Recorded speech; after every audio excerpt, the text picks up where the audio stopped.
What if I told you that for nearly 2,000 years, one of the most influential figures in Christian history has been deliberately misrepresented? What if the woman who stood closest to Jesus during his final moments, who was chosen as the first witness to the resurrection, carried secrets that would shake the very foundations of organized Christianity? Today, we're going to uncover the forbidden truth about Mary Magdalene, a truth so powerful that it made the early church tremble, so threatening that it was buried beneath layers of doctrine, mythology, and deliberate mischaracterization.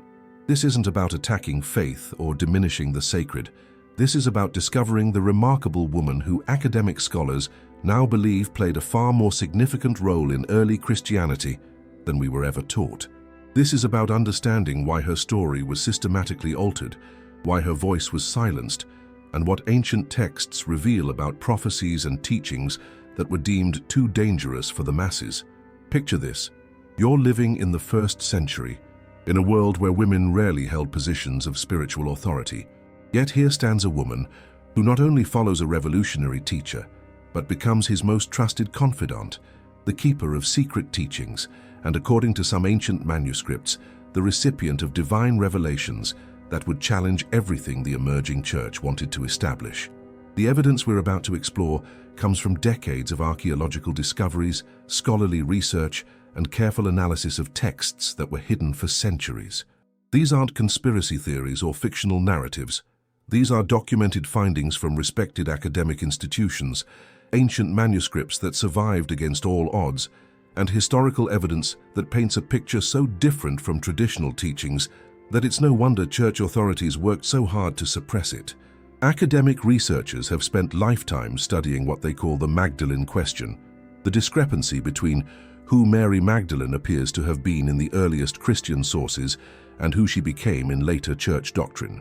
The transformation is so dramatic that some scholars suggest we're looking at one of history's most successful campaigns of character assassination. But why? Why would the early church fathers go to such lengths to diminish this woman's importance? What was so threatening about her message, her role, her very existence in the Jesus movement?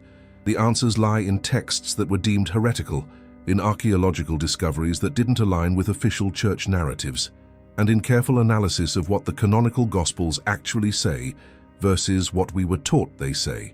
When you strip away centuries of interpretation and look at the raw evidence, a different Mary Magdalene emerges, not the repentant prostitute of popular imagination, but a spiritual leader, a teacher, a woman whose understanding of Christ's message was so profound that it threatened the power structures that were forming around the new religion.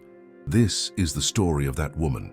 This is the story of teachings that were buried, prophecies that were suppressed, and a spiritual tradition that was forced underground.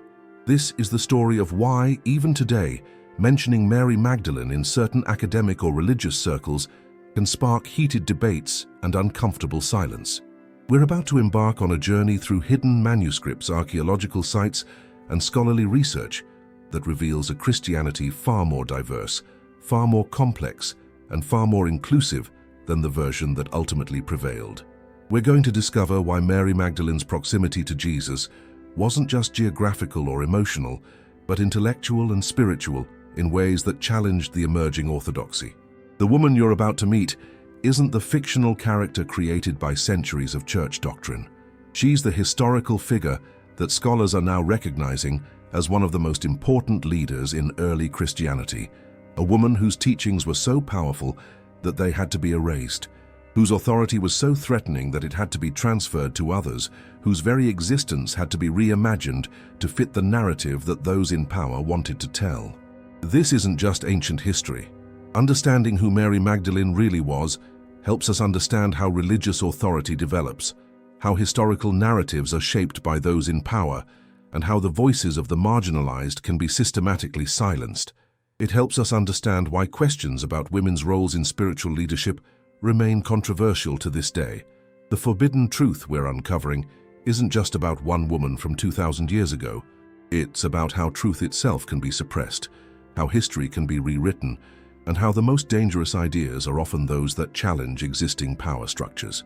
Get ready to discover the Mary Magdalene that the church didn't want you to know, the teacher, the leader, the keeper of secret wisdom, and according to some ancient sources, the recipient of divine revelations that painted a very different picture of what Christianity was meant to become. Let's start with what we actually know from the canonical Gospels, the books that made it into the official Bible. Because here's the shocking truth. Nowhere in the New Testament is Mary Magdalene called a prostitute. Nowhere is she identified as a sinful woman. This association, which has dominated Western culture for over 1,000 years, is not biblical. What the Gospels actually tell us is far more remarkable. Mary Magdalene appears in all 4 canonical Gospels, making her one of the most consistently mentioned figures in the New Testament outside of Jesus himself and the 12 apostles. But her role is far more significant than most people realize. According to the Gospel of Luke, Mary Magdalene was a woman from whom 7 demons had been cast out, and she became one of Jesus's most devoted followers. She was part of a group of women who traveled with Jesus and supported his ministry financially. This detail alone is extraordinary. In first-century Palestine, for women to travel with a religious teacher and provide financial support was almost unprecedented. But it's Mary Magdalene's presence at the crucifixion and resurrection that reveals her true importance. While most of the male disciples fled when Jesus was arrested, Mary Magdalene remained. She stood at the foot of the cross, witnessed the burial, and was the first to arrive at the tomb on Easter morning. Here's where it gets truly remarkable. In all 4 Gospels, Mary Magdalene is either the sole witness to the resurrection or the primary witness among a group of women. In the Gospel of John, she's explicitly named as the first person to encounter the risen Jesus. Think about the significance of this. In a culture where women's testimony wasn't even legally valid, the most important event in Christian history is first witnessed and proclaimed by a woman. Academic scholars have noted something else extraordinary in the Gospel of John. When Mary Magdalene encounters the risen Jesus, he calls her by name, Mary, and she responds, Rabboni, which means my teacher in Aramaic. This intimate exchange suggests a relationship that goes beyond casual discipleship. The text implies a deep personal and spiritual connection. Furthermore, Jesus gives Mary Magdalene a specific mission to go and tell the disciples about his resurrection.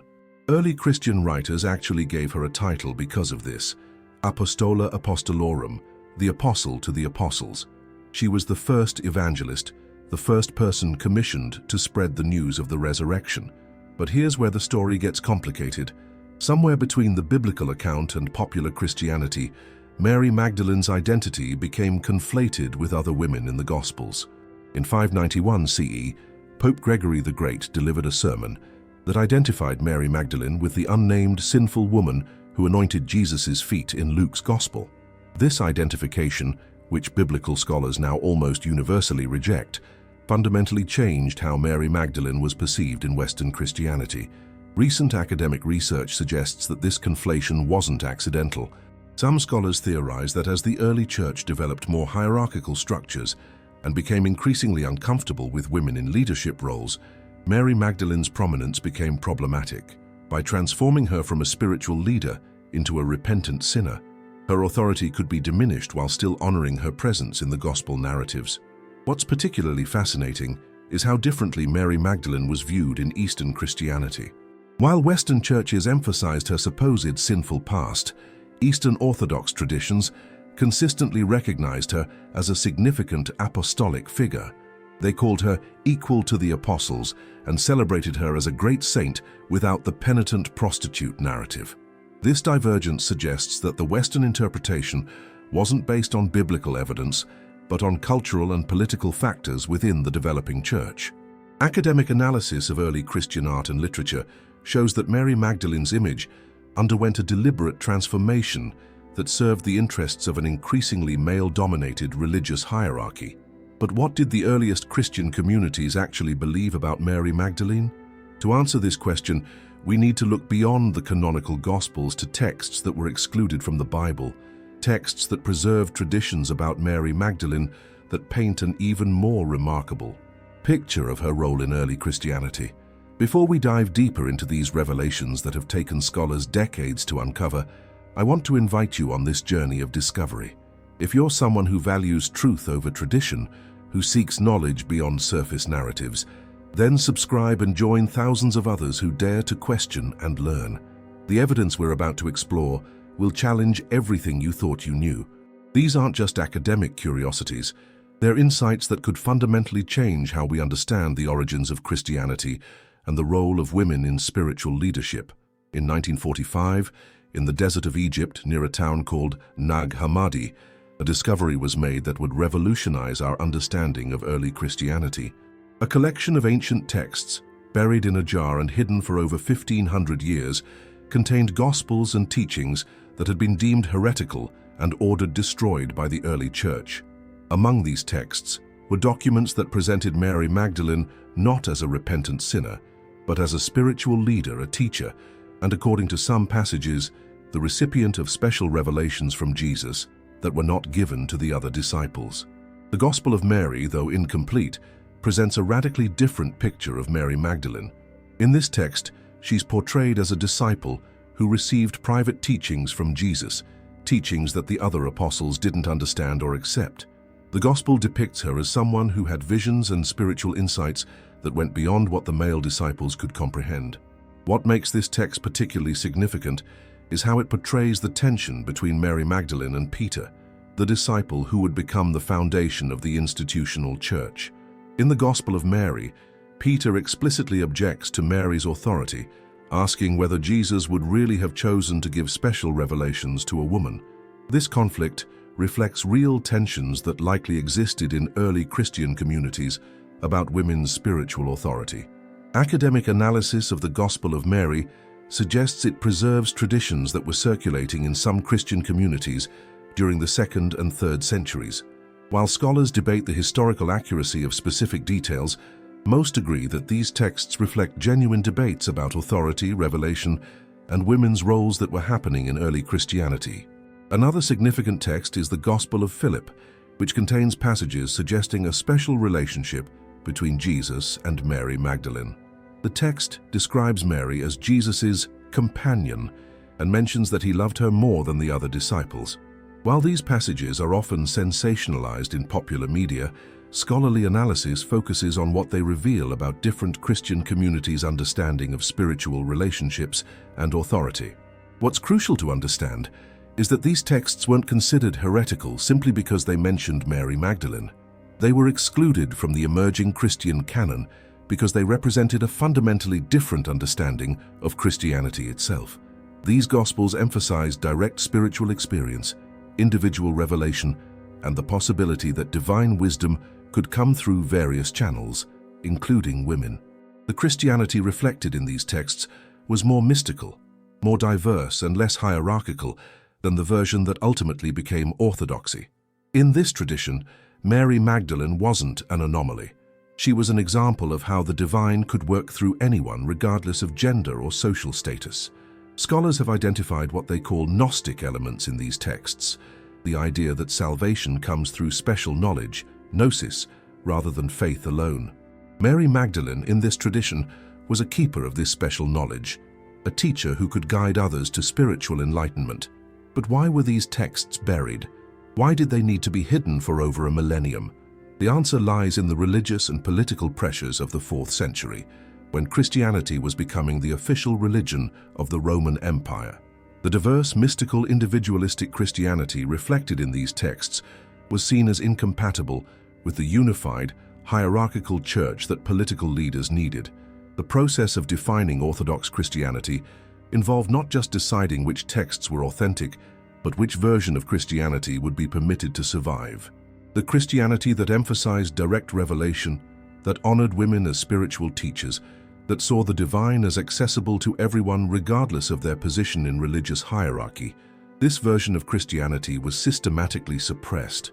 Archaeological evidence suggests that these texts were hidden by monks who were ordered to destroy them, but couldn't bring themselves to eliminate these ancient teachings entirely. Instead, they preserved them, perhaps hoping that future generations would be ready for their message. Modern scholarly analysis of these texts reveals sophisticated theological thinking, complex understanding of spiritual development, and insights into how early Christian communities actually functioned before the institutional church consolidated power. They show us a Christianity that was far more diverse and inclusive than most people realize. What's particularly striking about the portrayal of Mary Magdalene in these texts is how it aligns with her prominence in the canonical Gospels. Rather than contradicting the biblical account, these texts seem to preserve traditions that explain why Mary Magdalene was so significant in the first place. They suggest that her prominence wasn't accidental or simply based on her devotion to Jesus. According to these traditions, she was chosen for her spiritual capacity, her ability to receive and understand teachings that others couldn't grasp, her role as a bridge between the divine and human understanding. These discoveries have forced scholars to reconsider everything they thought they knew about early Christianity. The religion that emerged from the first centuries after Jesus was not monolithic. It was diverse, complex, and included traditions that honored women's spiritual authority in ways that the later institutional church would find threatening. One of the most debated aspects of the alternative gospel traditions concerns the specific nature of the relationship between Jesus and Mary Magdalene. The Gospel of Philip contains passages that have sparked intense scholarly discussion and, unfortunately, a great deal of sensationalized speculation in popular media. The text refers to Mary Magdalene as Jesus' koinonos, a Greek word that has been translated various ways: companion, partner, or consort. Academic linguists who specialize in ancient texts note that this word had multiple meanings in the ancient world, ranging from business partner to spiritual companion to intimate relationship. What makes this scholarly discussion so complex is that we're dealing with concepts that don't translate neatly into modern categories. Ancient Mediterranean cultures understood relationships differently than we do today. The idea of spiritual partnership, of souls connected through divine purpose, was common in mystical traditions of the time.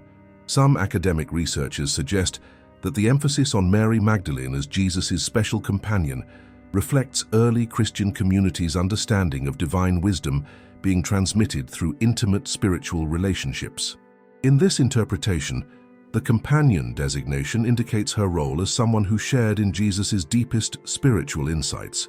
Other scholars focus on the cultural context of first-century Palestine, noting that Jesus' ministry already violated numerous social conventions by including women as disciples and allowing them to travel with his group. In this context, having a particularly close female disciple wouldn't have been scandalous for spiritual reasons, but it would have been remarkable for social ones. What's particularly interesting is how these texts describe the reaction of other disciples to Mary Magdalene's special status.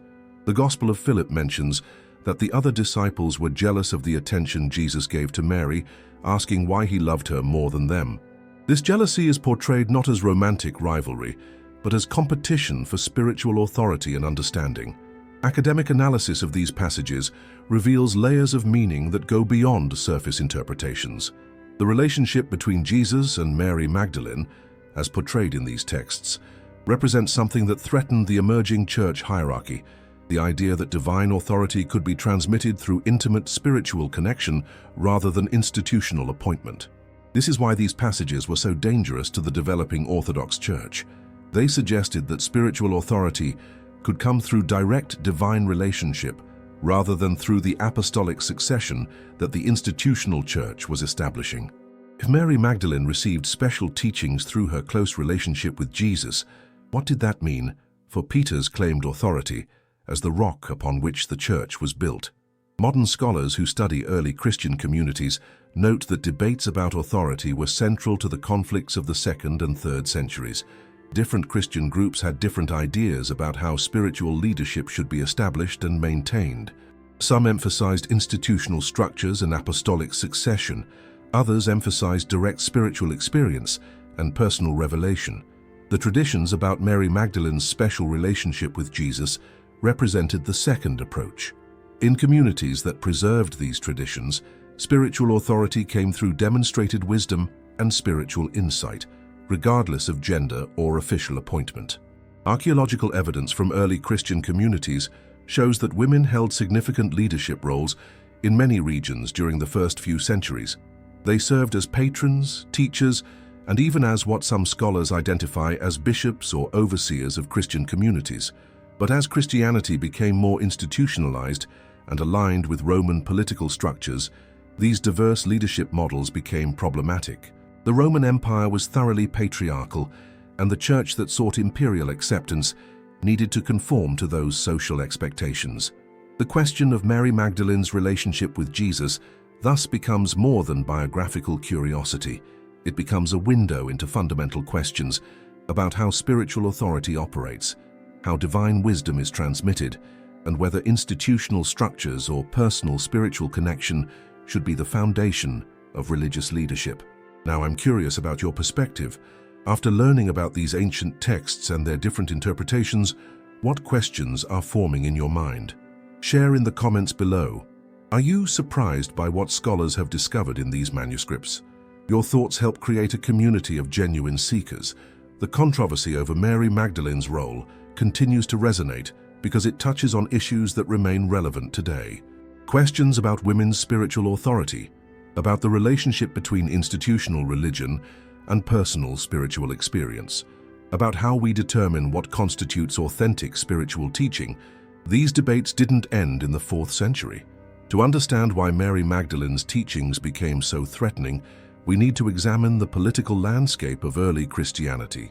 The first few centuries after Jesus were marked by intense struggles over who had the authority to define Christian doctrine, who could lead Christian communities, and what version of Jesus' message would survive. Academic historians describe this period as far more complex and contentious than most people realize. Rather than a unified movement spreading a consistent message, early Christianity was characterized by diverse communities with significantly different understandings of Jesus' teachings, different practices, and different ideas about spiritual authority. In this context, Mary Magdalene represented something that would become increasingly problematic for the emerging Orthodox Church. According to traditions preserved in various texts, she claimed direct authority from Jesus himself, not mediated through the 12 apostles, not filtered through institutional structures, but received directly through her personal relationship with the teacher. Scholarly analysis of early Christian documents reveals that conflicts over authority were often framed as conflicts between different apostolic traditions. Peter and his followers claimed authority based on Jesus' declaration that Peter was the rock upon which the church would be built. Paul claimed authority based on his dramatic conversion experience and direct revelation from the risen Christ. Mary Magdalene's authority claim was different and in some ways more threatening than either of these. According to the traditions that preserved her teachings, her authority came from her intimate understanding of Jesus' message, her presence during his most crucial moments, and her role as the first witness to the resurrection. What made this particularly challenging for the developing church hierarchy was that Mary Magdalene's authority couldn't be easily dismissed or transferred to male successors. Unlike the apostolic succession that could be passed down through ordination, Mary Magdalene's authority was based on qualities that couldn't be institutionalized: spiritual insight, personal relationship, and demonstrated understanding. Historical research shows that the early church faced enormous pressure to establish clear authority structures as it grew and spread throughout the Roman Empire. Communities needed leadership, disputes needed resolution, and competing teachers needed to be evaluated. The solution that emerged was increasingly hierarchical and institutional, but this solution created a problem for traditions that honored non-institutional forms of spiritual authority. Teachers like Mary Magdalene, who claimed authority based on direct spiritual insight rather than official appointment, represented an alternative model that couldn't be easily incorporated into the emerging Orthodox structure. Academic studies of early church councils reveal how systematically alternative traditions were excluded from Orthodox Christianity. The process wasn't just about theological correctness, it was about creating a unified, controllable religious institution that could function within the Roman political system. The traditions about Mary Magdalene were particularly problematic because they suggested that women could receive divine revelation, that spiritual authority could be based on personal relationship rather than institutional position, and that the most important teachings might have been given to someone outside the official apostolic circle. Archaeological evidence from early Christian sites shows that women held significant leadership roles in many communities during the first few centuries. Inscriptions identify women as bishops, presbyters, and deacons, Artistic representations show women performing religious ceremonies and teaching other believers. But as Christianity became the official religion of the Roman Empire in the 4th century, these diverse leadership models became increasingly marginalized. The church that emerged from this process was more hierarchical, more male-dominated, and more doctrinally uniform than the diverse Christian communities of earlier centuries. The suppression of Mary Magdalene's teachings thus represents a broader pattern of how religious institutions develop. Alternative voices are gradually silenced, diverse traditions are homogenized, and complex spiritual realities are simplified to serve institutional needs. Scholarly research into early Christian communities reveals that this process wasn't smooth or immediate. Many communities continued to honor women's spiritual leadership and preserve alternative teachings long after the Orthodox Church declared them heretical. The texts discovered at Nag Hammadi represent the survival of these suppressed traditions. What's particularly striking is how different the Christian communities that preserved Mary Magdalene's teachings were from the Orthodox Church that emerged. These communities emphasized direct spiritual experience over institutional authority, individual revelation over standardized doctrine, and the possibility that divine wisdom could come through various channels, regardless of gender or social status. The political pressures that led to the suppression of these traditions weren't just religious, they were also social and economic. The Roman Empire needed a unified, hierarchical church that could help maintain social order and political stability. A Christianity that emphasized individual revelation and challenged traditional authority structures was potentially disruptive to imperial interests. Understanding these power struggles helps explain why Mary Magdalene's story was systematically altered. It wasn't enough to simply exclude her teachings from Orthodox doctrine. Her very identity had to be transformed to remove any threat to the emerging church hierarchy. The woman who had been a spiritual teacher, a keeper of secret wisdom, and a direct recipient of divine revelation, became a reformed prostitute whose authority came from her repentance rather than her spiritual insights. This transformation served multiple purposes. It eliminated a competing source of religious authority while still honoring her biblical prominence, and it reinforced ideas about women's spiritual role that were more compatible with patriarchal church structures. Modern archaeological discoveries have provided crucial context for understanding Mary Magdalene's historical reality and the world in which she lived. These findings help us separate historical fact from later legendary developments and give us insight into what life was actually like for women in first-century Palestine. Recent archaeological work in Galilee has revealed a society far more complex and cosmopolitan than many people realize. The region was a crossroads of different cultures, languages, and religious traditions. Greek, Aramaic, Hebrew, and Latin were all spoken in different contexts. Jewish communities interacted regularly with Gentile neighbors, and various philosophical and religious movements flourished. In this context, a woman like Mary Magdalene, described as being from Magdala, a prosperous fishing town on the Sea of Galilee, would likely have been exposed to diverse intellectual and spiritual traditions. Archaeological evidence from Magdala shows it was a significant commercial center with a mixed population and considerable wealth. Excavations at sites throughout Palestine have revealed that women in first-century Jewish society had more varied roles than later stereotypes suggest. While they faced significant legal and social restrictions, archaeological evidence shows women participating in business, owning property, and in some cases exercising considerable influence in their communities. Recent discoveries of early Christian sites and artifacts provide insight into how the earliest Christian communities actually functioned. Archaeological evidence suggests that women played significant roles in these communities as patrons, leaders, and teachers. House churches, where early Christians gathered for worship, were often hosted by wealthy women who provided both space and financial support for the community. This archaeological context helps explain why Mary Magdalene's prominence in the Gospel accounts isn't as unusual as it might seem from a later perspective. In the diverse, fluid social environment of first-century Palestine, a woman of means and intelligence could potentially exercise considerable spiritual influence. Scholars have also analyzed archaeological evidence related to burial practices and resurrection beliefs in first-century Judaism. This research provides important context for understanding Mary Magdalene's role as the primary witness to Jesus' resurrection. The Gospel's emphasis on her presence at the tomb aligns with Jewish customs about women's roles in burial rituals and mourning practices. Archaeological discoveries have also shed light on the Gnostic communities that preserved alternative traditions about Mary Magdalene.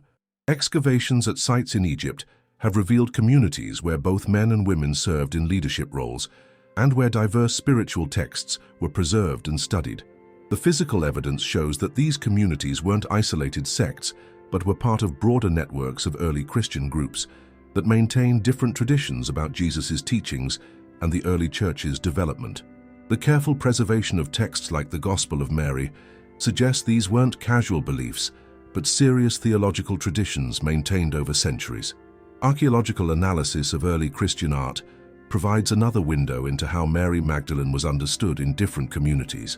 Some of the earliest artistic representations show her in positions of authority and respect, teaching other disciples or receiving special revelations from Jesus. These images predate the penitent prostitute interpretation and suggest alternative traditions about her role. Comparative archaeological evidence from other ancient religious movements helps contextualize the debates about Mary Magdalene's authority. Many Mediterranean religious traditions of the 1st and 2nd centuries included prominent female spiritual leaders, suggesting that Mary Magdalene's role wouldn't have been unprecedented in the broader religious culture of the time. Recent discoveries of ancient manuscripts have also provided new insights into how early Christian communities preserved and transmitted their traditions. The careful copying and preservation of texts about Mary Magdalene over several centuries indicates that her teachings remained important to significant numbers of believers, long after they were declared heretical by Orthodox authorities. Archaeological evidence from early church buildings reveals how spaces were organized and who was permitted to perform different religious functions. Some early Christian sites show evidence of women serving in liturgical roles that would later be restricted to male clergy, supporting the idea that women's spiritual authority was more accepted in the earliest Christian communities.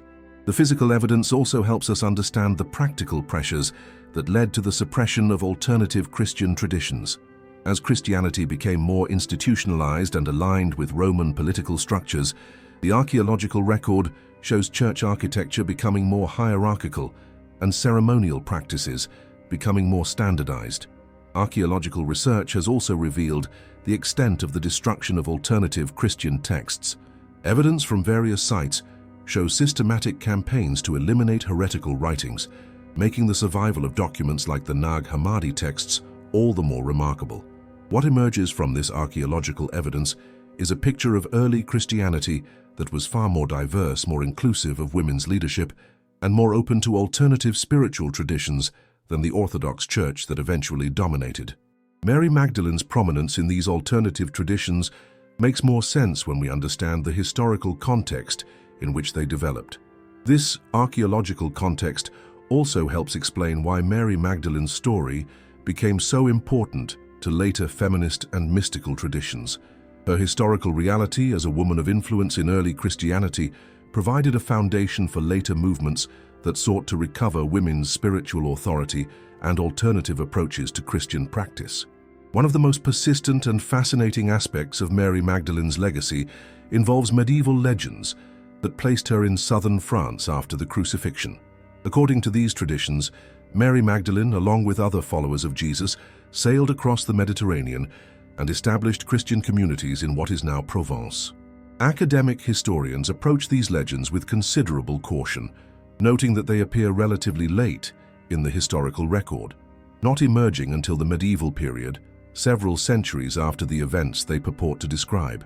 However, scholarly analysis of these traditions reveals important insights into how Mary Magdalene's story evolved and why it remained so compelling to different communities across the centuries. The French legends describe Mary Magdalene as arriving at a place called Sainte Marie de la Mer with other women followers of Jesus. According to these traditions, she then traveled inland and spent her final years as a contemplative mystic in a cave near what is now the town of Saint-Maximin-la-Sainte-Baume, where she died and was buried. Medieval sources elaborate this story considerably, describing Mary Magdalene as a powerful preacher who converted much of Provence to Christianity, as a miracle worker who performed healings and other supernatural acts, and as a mystic who received divine visions during her years of contemplation. Academic research into these traditions reveals several interesting patterns. First, the legends consistently portray Mary Magdalene as a teacher and evangelist, rather than simply as a penitent sinner. Even in medieval Europe, traditions about her active spiritual leadership persisted, alongside the more official narrative of repentance and redemption. Second, these legends place Mary Magdalene in regions where alternative Christian traditions had strong historical roots. Southern France was an area where Gnostic and other non-Orthodox Christian communities flourished during the early centuries of Christianity. Some scholars suggest that the Mary Magdalene legends may preserve memories of these alternative Christian traditions. Archaeological investigations at sites associated with the Mary Magdalene legends have produced mixed results.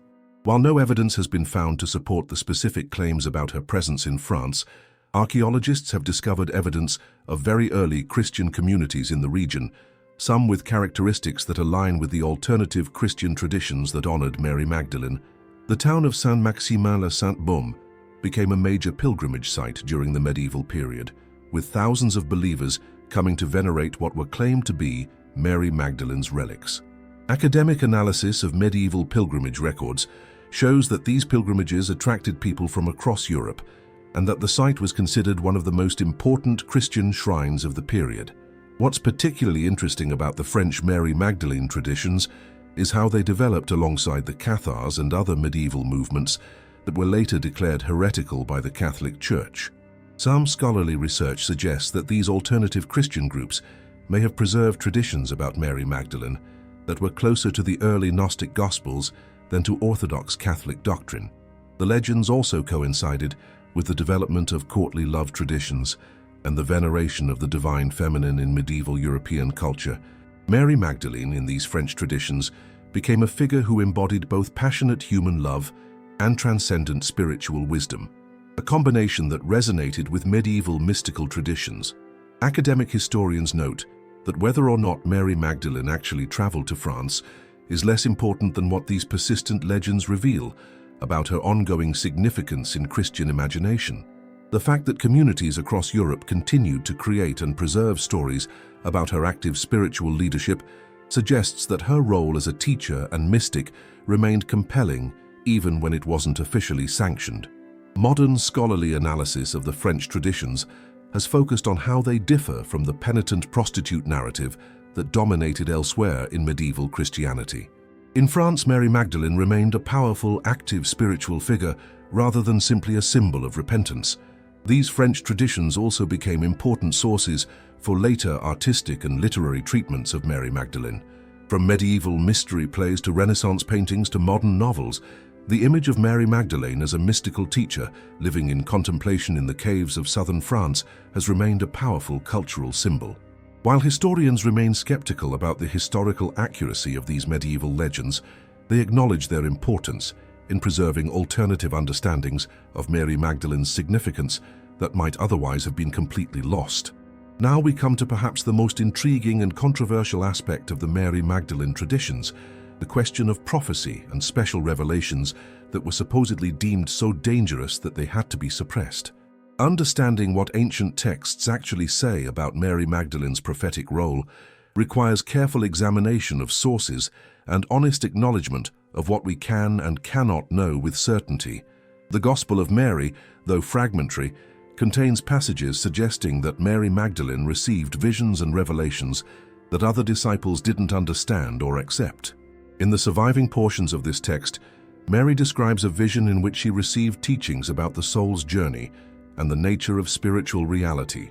The other disciples react with a mixture of skepticism and hostility, with Peter specifically questioning whether Jesus would really have given such revelations to a woman. Academic analysis of this text reveals several layers of meaning. On one level, it may preserve traditions about actual visionary experiences that Mary Magdalene claimed to have had. On another level, it reflects the theological and political struggles of early Christian communities about the sources and nature of religious authority. What makes these passages particularly significant is how they portray Mary Magdalene's spiritual insights as different from and in some ways superior to those of the male disciples. The text suggests that her understanding of Jesus' teachings was more profound, her spiritual development more advanced, and her connection to divine reality more direct. Other texts from the Nag Hammadi collection also attribute special revelations to Mary Magdalene. The Gospel of Philip contains passages suggesting that she received teachings that were not given to others, and several other Gnostic texts reference her as a recipient of secret wisdom. Scholarly analysis of these prophetic claims reveals that they weren't simply about predicting future events. Instead, they concerned deeper spiritual truths about the nature of salvation, the relationship between the material and spiritual worlds, and the path of spiritual development. These teachings were considered dangerous not because they were false prophecies, but because they represented a fundamentally different understanding of Christianity than what the Orthodox Church was developing. They emphasized direct spiritual experience over institutional authority, individual revelation over collective doctrine, and the possibility that divine wisdom could come through various channels. The texts suggest that Mary Magdalene's revelations challenged several key assumptions of emerging Orthodox Christianity. While the institutional church emphasized salvation through faith and participation in church sacraments, the traditions about Mary Magdalene's teachings suggested that salvation came through direct spiritual knowledge and personal transformation. Academic researchers who study these texts note that they reflect sophisticated theological thinking about the nature of spiritual reality. The revelations attributed to Mary Magdalene address complex questions about the relationship between body and spirit, the nature of divine wisdom, and the process of spiritual awakening.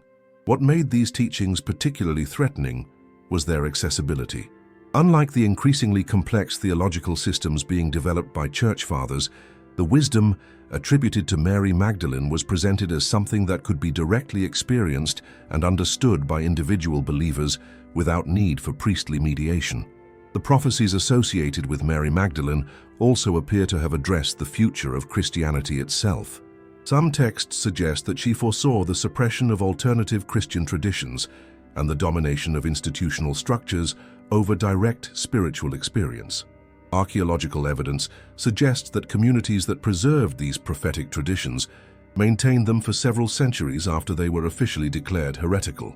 The careful preservation of these texts indicates that significant numbers of believers continued to find meaning in Mary Magdalene's supposed revelations long after Orthodox authorities rejected them. Modern scholarly analysis of these prophetic traditions focuses on what they reveal about early Christian diversity, rather than on their literal truth claims. Regardless of whether Mary Magdalene actually received divine revelations, the traditions that attribute such experiences to her tell us something important about how some early Christian communities understood spiritual authority and divine communication. The prophecies attributed to Mary Magdalene also addressed questions that remain relevant today. How do we distinguish authentic spiritual insight from self-delusion or manipulation? Can divine wisdom come through individuals outside official religious structures? What is the relationship between personal spiritual experience and collective religious authority? These questions were as challenging in the early centuries of Christianity as they are now. The traditions about Mary Magdalene's prophetic role forced early Christian communities to grapple with fundamental issues about the nature of spiritual authority and divine revelation. What's particularly striking about the prophetic traditions surrounding Mary Magdalene is how they consistently present her as a bridge between the human and divine realms. Unlike prophecies that simply predict future events, the revelations attributed to her concern the deeper spiritual dynamics that govern human existence and divine relationship.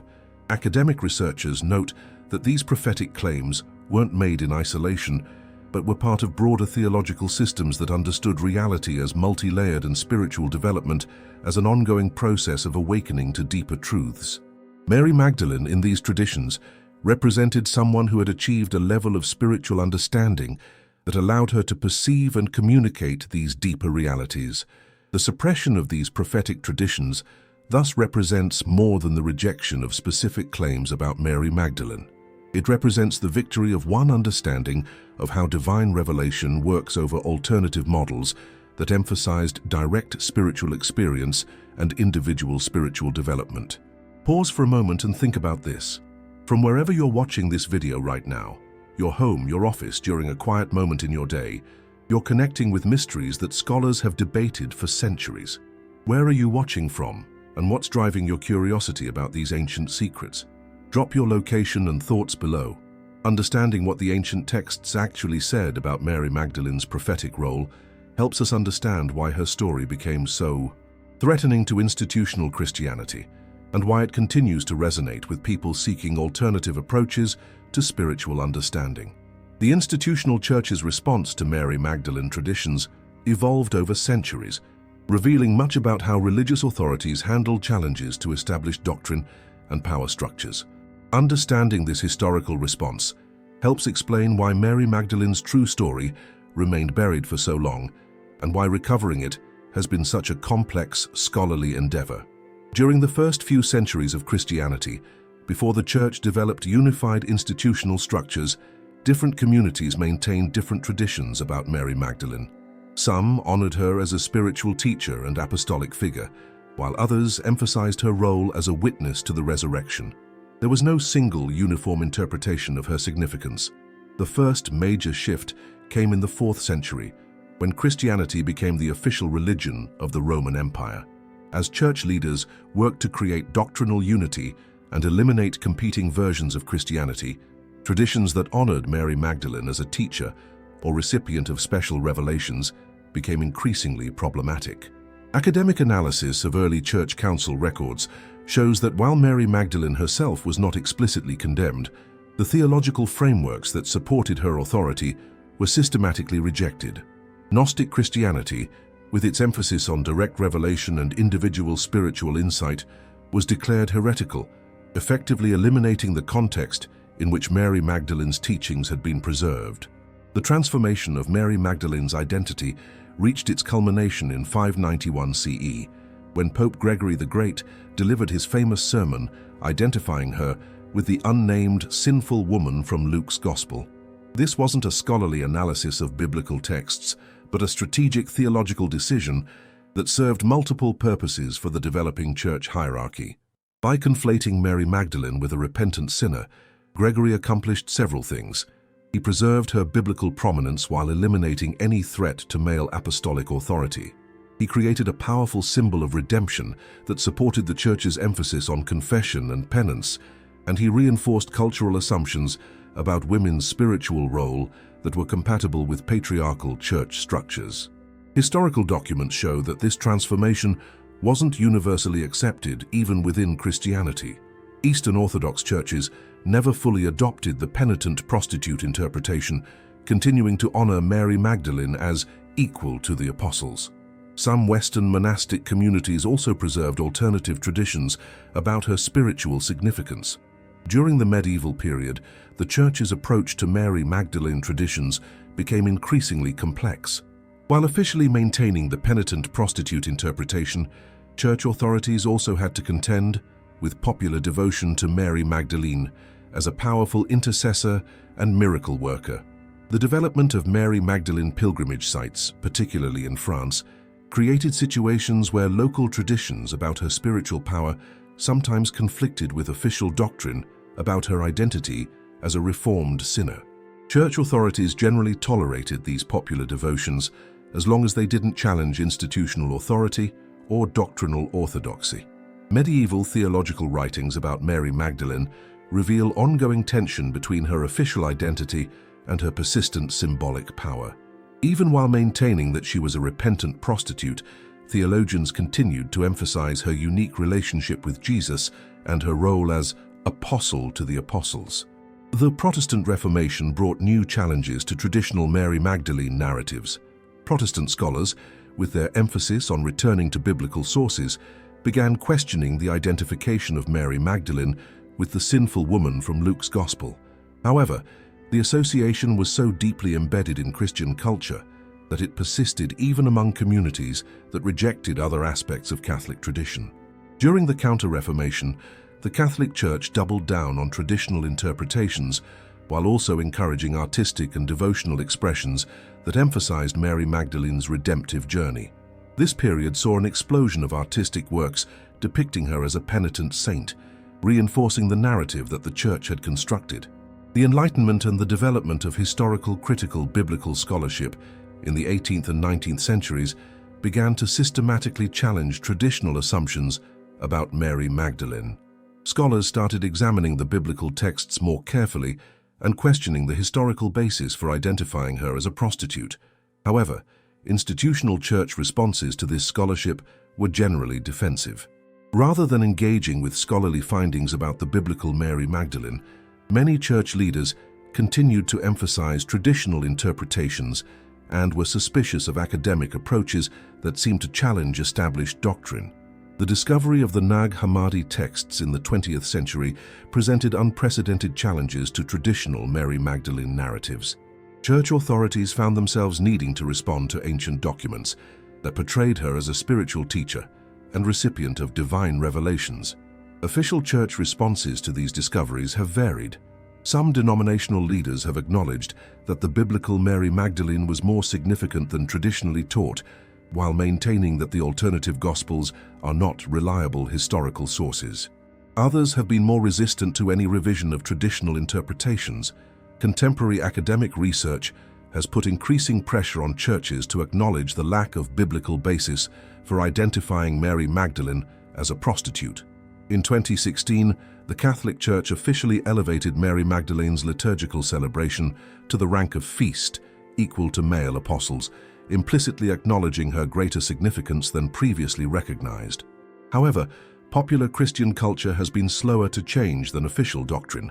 Many believers still associate Mary Magdalene primarily with sexual sin and redemption rather than with apostolic authority and spiritual teaching. The past century has witnessed unprecedented advances in our understanding of Mary Magdalene through archaeological discoveries, manuscript analysis, and sophisticated historical research methods. These scholarly developments have fundamentally challenged traditional assumptions and revealed a far more complex and fascinating historical figure than popular culture has typically portrayed. The discovery of the Nag Hammadi Library in 1945 marked a turning point in Mary Magdalene's scholarship. For the first time, researchers had access to ancient texts that preserved alternative traditions about her role in early Christianity. Academic analysis of these documents revealed sophisticated theological thinking and evidence of Christian communities that honored women's spiritual authority. Subsequent manuscript discoveries have continued to expand our understanding. The Gospel of Judas, discovered in the 1970s and finally published in 2006, provided additional context for understanding the diversity of early Christian traditions. While it doesn't focus primarily on Mary Magdalene, it confirms that the early Christian movement was far more theologically diverse than previously understood. Modern biblical scholarship has also transformed how academics approach the canonical Gospels' portrayal of Mary Magdalene.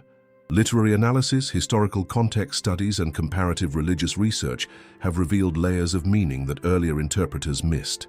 Contemporary scholars have noted that Mary Magdalene appears by name more frequently in the Gospels than most of the male apostles.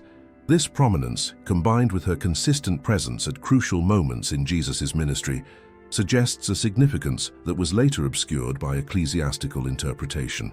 Advanced linguistic analysis of ancient Greek and Aramaic texts has provided new insights into how Mary Magdalene was described in the earliest sources. Scholars have identified terminology that suggests spiritual authority and special relationship that goes beyond casual discipleship. Archaeological research has also contributed crucial context.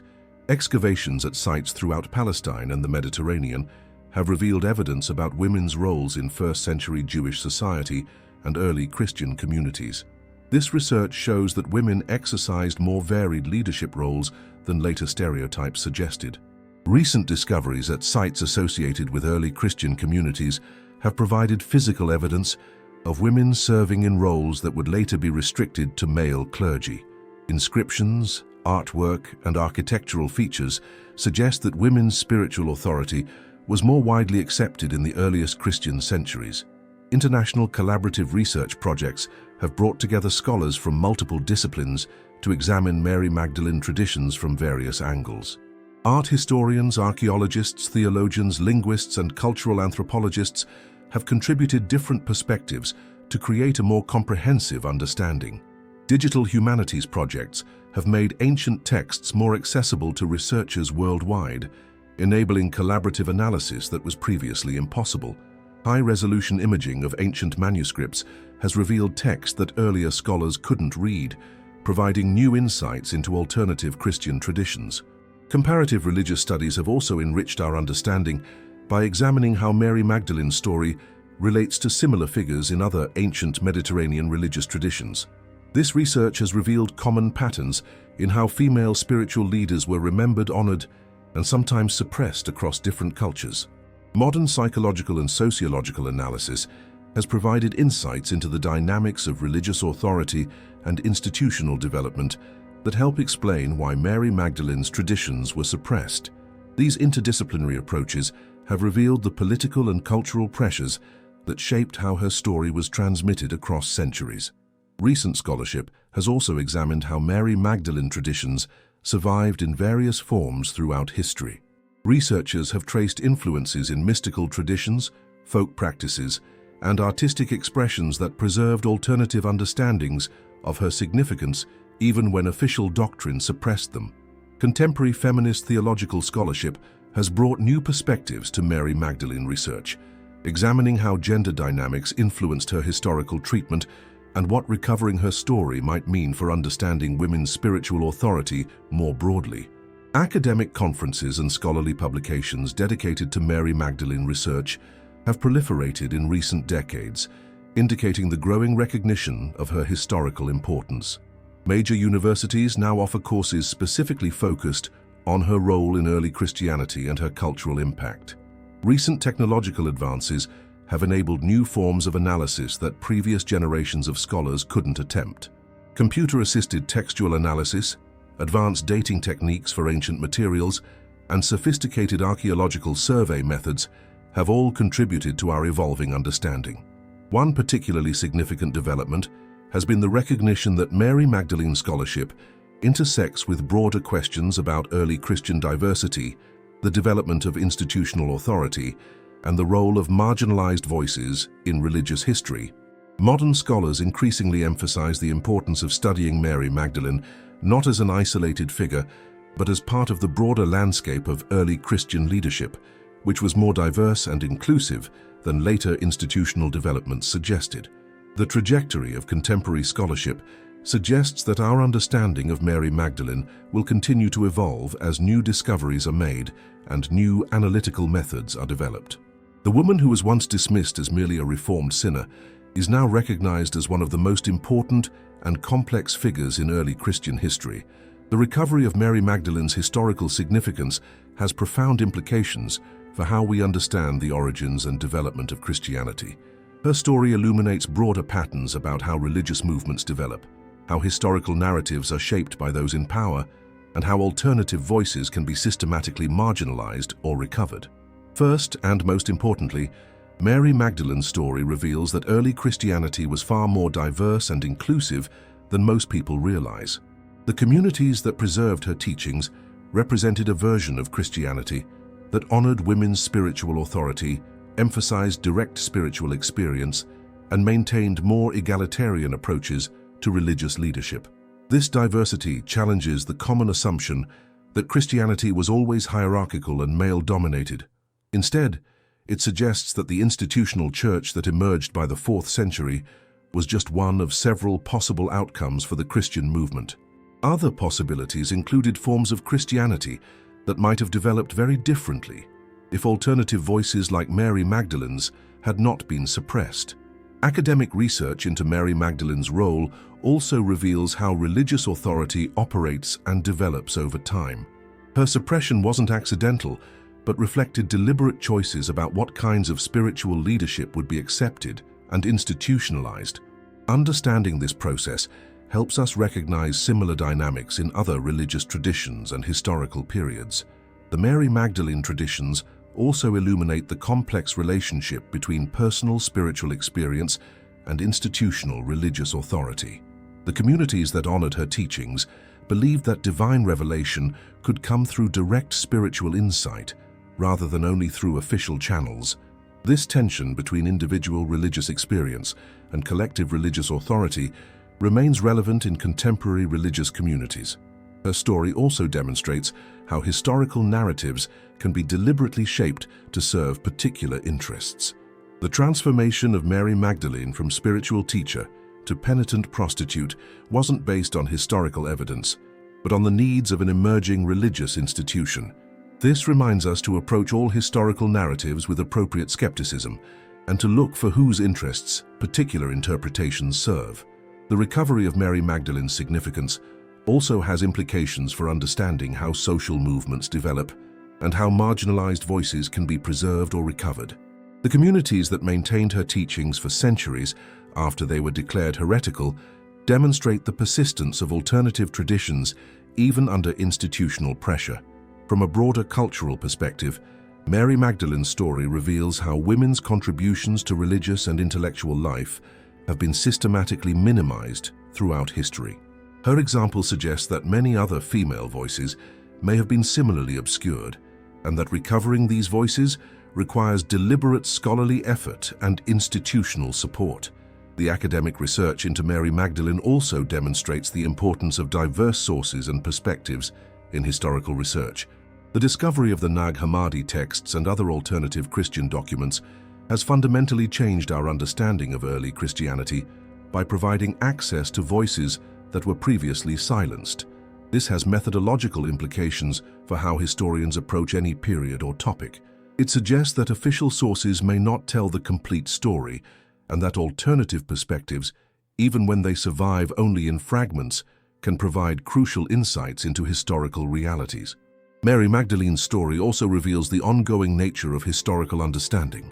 Rather than being fixed and unchangeable, our understanding of history continues to evolve as new evidence is discovered and new analytical methods are developed.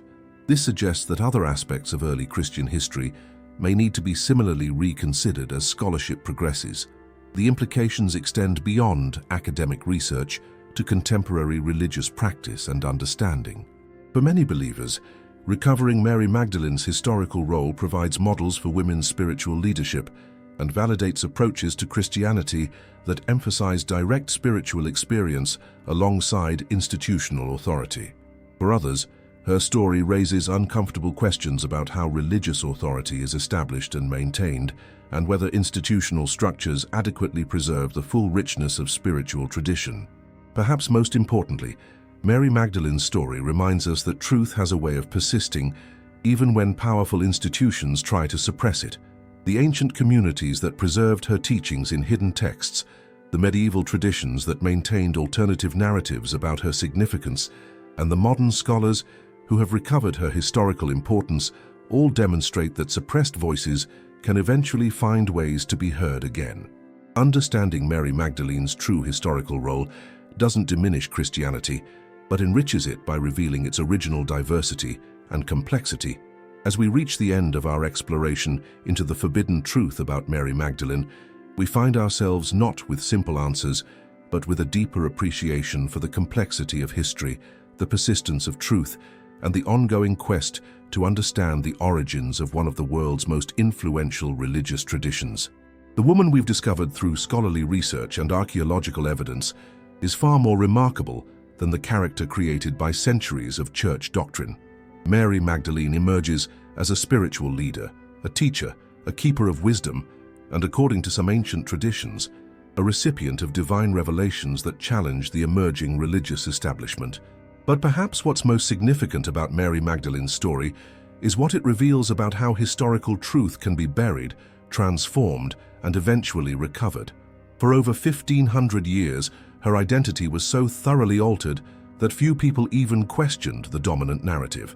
Yet the truth persisted in hidden manuscripts, alternative traditions, and scholarly research that eventually brought her authentic voice back to light. This process of suppression and recovery isn't unique to Mary Magdalene or to early Christianity.